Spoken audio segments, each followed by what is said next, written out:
वंदे मातरम. सप्रेम नमस्कार. मी संजय झेंडे. द एक्विरेस इन्साइट्स या यूट्यूब चॅनलवर आपले स्वागत. मित्रांनो, आज 15 ऑगस्ट.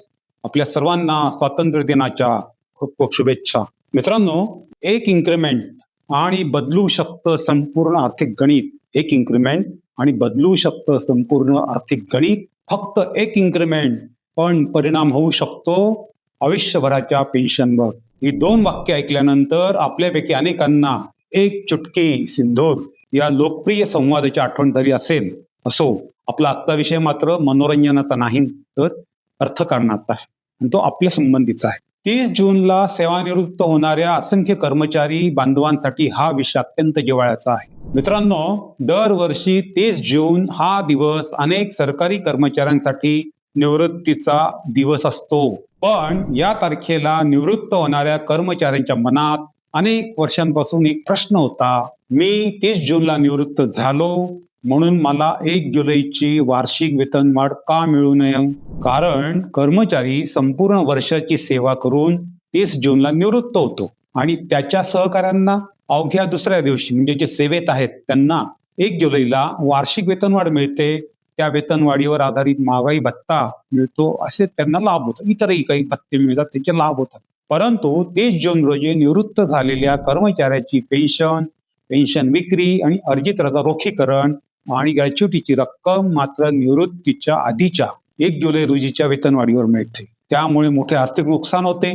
यात कर्मचाऱ्याचा वास्तविक काही दोष नसतो, मात्र आर्थिक भुर्दंड त्याला सहन सोसावा लागतो. मात्र राज्य शासनाने दिनांक 28 जून 2023 रोजी एक शासन परिपत्रक जारी करून अशा कर्मचाऱ्यांना दिलासा दिलेला आहे.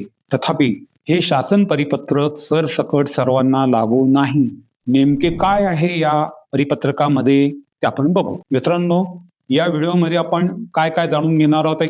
सुरुवातीला तुम्हाला झलक सांगतो, म्हणजे पुढे तुम्ही थांबायचं की नाही थांबायचा, व्हिडिओ स्किप करायचा की नाही करायचा याचा निर्णय घेऊ शकाल.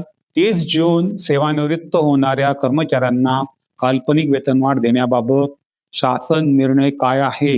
हा निर्णय सर्वांना सरसकट लागू आहे का? यासाठी नेमकी कोणती पात्रता आहे?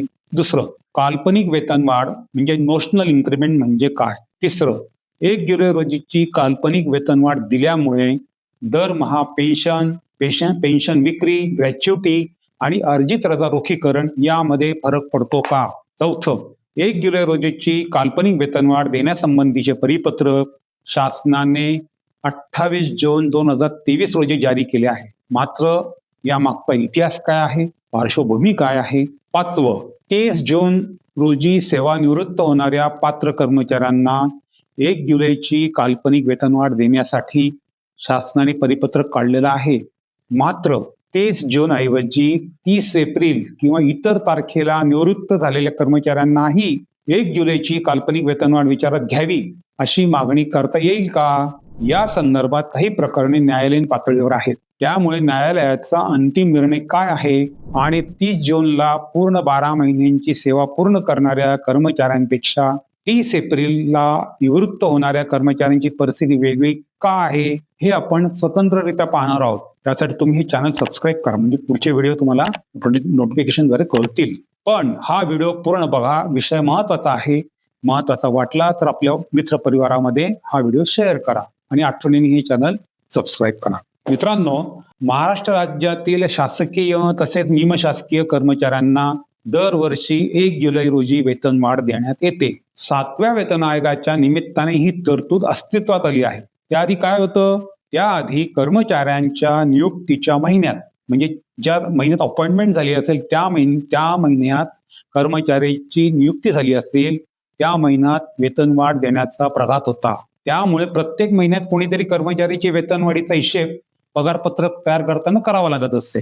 7व्या वेतन आयोगामध्ये मात्र वेतन सुधारणा आणि सेवा नियमानुसार अनेक कर्मचाऱ्यांसाठी 1 जुलै ही वार्षिक वेतनवाढीची तारीख निश्चित झाली. त्यामुळे 30 जूनला निवृत्त होणाऱ्या कर्मचाऱ्यांसाठी एक वेगळीच विसंगती निर्माण झाली. काय झालं? या कार्यपद्धतीचा फटका 30 जून रोजी रिटायर होणाऱ्या कर्मचाऱ्यांना बसत असे. समजा एखादी कर्मचारी 30 जून 2025 रोजी रिटायर होणार असेल, झाला असेल आता अशा भाषेत झाला असेल, तर त्याचे निवृत्ती वेतन आणि अन्य लाभ हे 1 जुलै 2024च्या वेतनवाढीनुसार इन्क्रिमेंटनुसार देण्यात येत असत.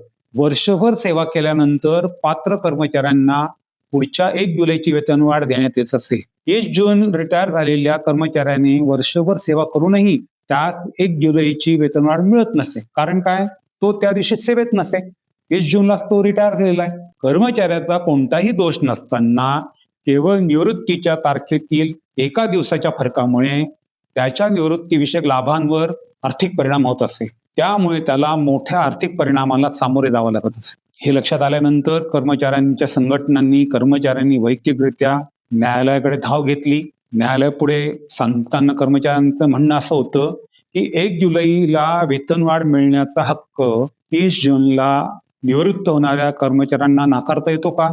सेवा नियमानुसार वेतनवाढ सेवेत असताना लागू होते. त्यामुळे 30 जूनला निवृत्त झालेल्या कर्मचारी 1 जुलैला सेवेत नसतो, म्हणून त्याला वेतनवाढ मिळत नाही असा प्रशासनाचा पूर्वीपासूनचा दृष्टिकोन होता. पण कर्मचाऱ्यांचा युक्तिवाद वेगळा होता. त्यांनी संपूर्ण वर्ष सेवा केली आहे. वेतनवाढ ही त्या वर्षाच्या सेवेसाठी आहे. फक्त 1 दिवसाच्या फरकामुळे लाभ नाकारणे अन्यायकारक आहे.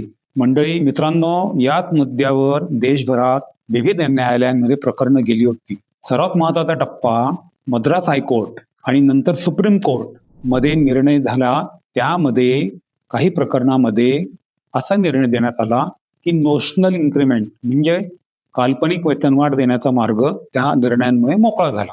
या निर्णयानंतर अनेक राज्यांनी आपापल्या पातळीवर धोरण ठरवायला सुरुवात केली.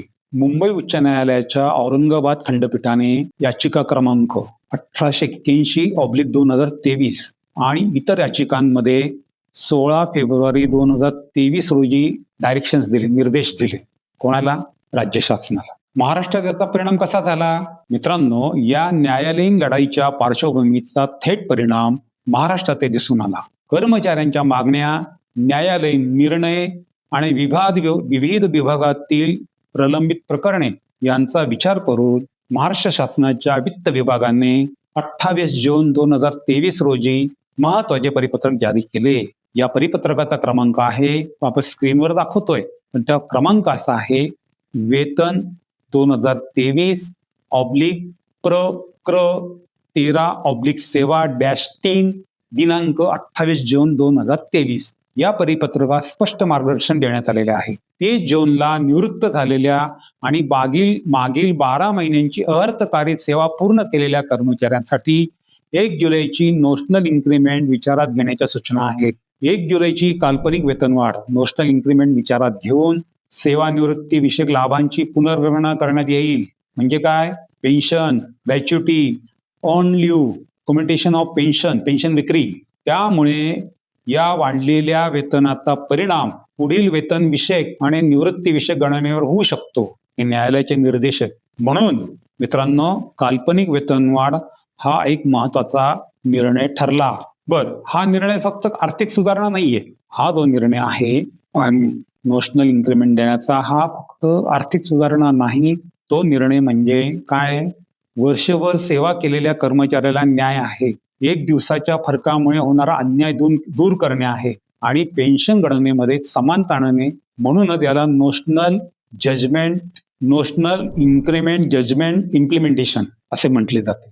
नोशनल इन्क्रिमेंट जजमेंट इम्प्लिमेंटेशन असे म्हटले जाते.